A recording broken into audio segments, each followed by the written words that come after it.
हाँ, इस सेशन में हम लोग हाइपरबोला मतलब कि अति परवलय के बारे में पढ़ेंगे। तो पहले आप देखिए डेफिनेशन क्या होती है हाइपरबोला या अति परवलय की। Hyperbola is the set of all points in the plane the difference of whose distance from two fixed point in the plane is a constant. इसका क्या मतलब हुआ कि किसी प्लेन में ऐसे सारे पॉइंट्स को मिलाने पे जो शेप मिलेगा वो हाइपरबोला होगा जिसका किसी भी दो फिक्स्ड पॉइंट से जो डिस्टेंस का डिफरेंस इक्वल हो। इसका ये मतलब हुआ जैसे मान लीजिए मैंने पॉइंट P1 लिया।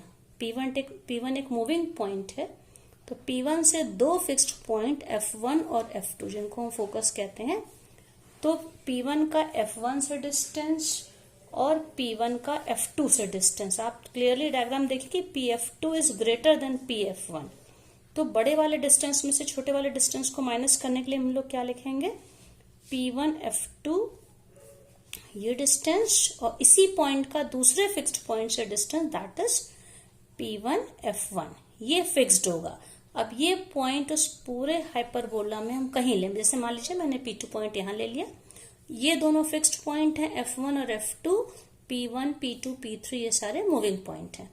तो अब P2 से दोनों फिक्स्ड पॉइंट का जब हम डिस्टेंस लेंगे तो ये डायग्राम में आपको क्लियर दिख रहा है कि P2 से F1 का ज्यादा डिस्टेंस है, P2 से F2 का कम डिस्टेंस है।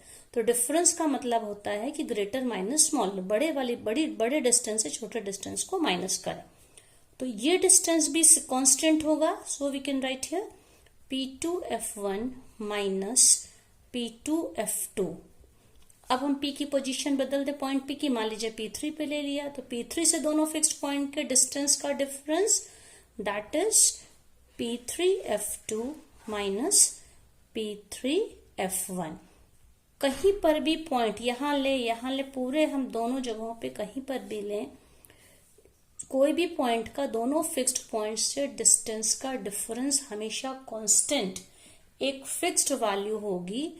इसको हम इसलिए इस शेप को हम क्या कहेंगे, हाइपरबोला। ये मैंने पहले ही बता दिया कि दोनों फिक्स्ड पॉइंट्स को हम लोग क्या कहते हैं, फोकस ऑफ द पैराबोला।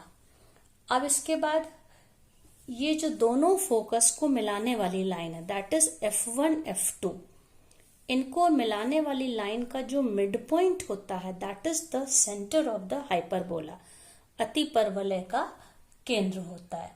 फिर इसके बाद दोनों फोकस को मिलाने वाली जो लाइन है, मतलब कि a line passing through F1 F2, इससे जो लाइन पास हो रही है इसको हम क्या कहते हैं, ये transverse axis of the hyperbola इसको हम कहते हैं। ट्रांसवर्स एक्सिस इसका मेन एक्सिस होता है जिसको हम लोग कहते हैं अनुप्रस्थ अक्ष।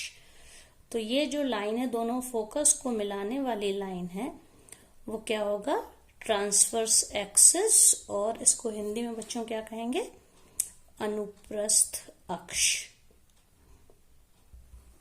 ठीक है। अब इसके बाद एक लाइन जो सेंटर से पास हो और ट्रांसवर्स एक्सिस के परपेंडिकुलर हो, या आप देख सकते हैं ये एक लाइन है जो दोनों फोकस से पास होने वाली line that is transverse axis के परपेंडिकुलर होती है। इसको हम लोग क्या कहते हैं, कॉन्जुगेट एक्सिस। इसका क्या नाम है, कॉन्जुगेट एक्सिस, या इसको कहते हैं संयुग्मी अक्ष, हिंदी में संयुग्मी अक्ष। ये कॉन्जुगेट एक्सिस और ट्रांसवर्स एक्सिस एक दूसरे के परपेंडिकुलर होते हैं। फिर इसके बाद वो पॉइंट ट्रांसवर्स एक्सिस के जिन पॉइंट्स पे हाइपरबोला इंटरसेक्ट करता है, आप देखिए ये ट्रांसवर्स एक्सिस वाली लाइन है, दोनों ये वाली लाइन, और हाइपरबोला इस जगह पे आप देखिए यहां पे इसको इंटरसेक्ट कर रहा है, और हाइपरबोला इधर वाले फोकस ये जो लाइन जा रही है यहाँ पे इस जगह पे। तो ट्रांसवर्स एक्सिस के जिन दो पॉइंट्स पे हाइपरबोला इंटरसेक्ट करता है, काटता है, उनको हम कहते हैं वर्टिसेस ऑफ द हाइपरबोला। तो हाइपरबोला में भी दो वर्टेक्स होते हैं, एक ये और एक ये। ठीक है। अब इसके बाद एक हम डिस्टेंस डिफाइन करते हैं दोनों फोकस के बीच का distance between the two foci that is F1 F2 इसको हम कहते हैं 2C। यही चीज हम लोगों ने आपने देखा होगा एलिप्स में भी पढ़ा था। ये डिस्टेंस 2C है और ये इसका मिड पॉइंट है जिसको सेंटर ऑफ द पैराबोला बोला था। तो क्लियर है, इसका मतलब क्या हो गया कि यहां से यहां तक का डिस्टेंस या यहां से यहां तक का डिस्टेंस, ये दोनों क्या होंगे, इसके हाफ होंगे।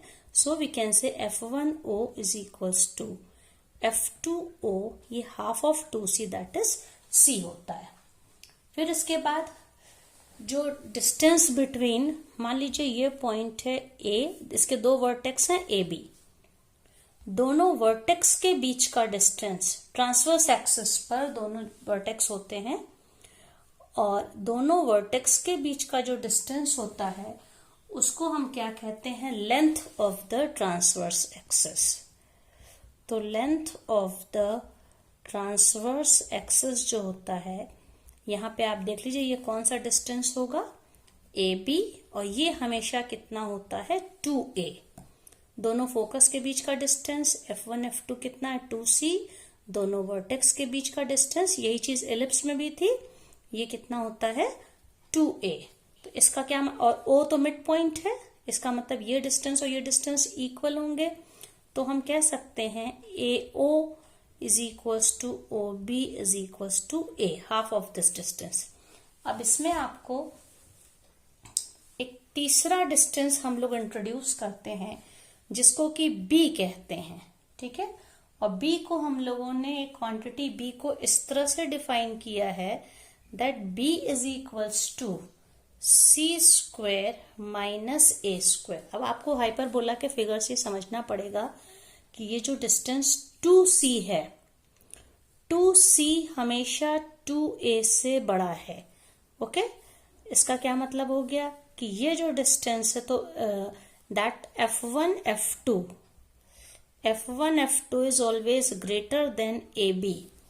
दोनों फोकस के बीच का distance length of the transverse axis से हमेशा बड़ा होता है, इसलिए इनकी हाफ वैल्यू भी हमेशा बड़ी होंगी। तो हम कह सकते हैं C is always greater than A। जबकि एलिप्स में इसका उल्टा होता था। एलिप्स में अगर आपको याद होगा बच्चों, तो एलिप्स को जब हम लोग डिफाइन करते थे कि किसी फिक्स्ड पॉइंट, किसी भी मूविंग पॉइंट का किसी दो फिक्स्ड पॉइंट से डिस्टेंस का सम कांस्टेंट था, यहाँ पे डिफरेंस कांस्टेंट है।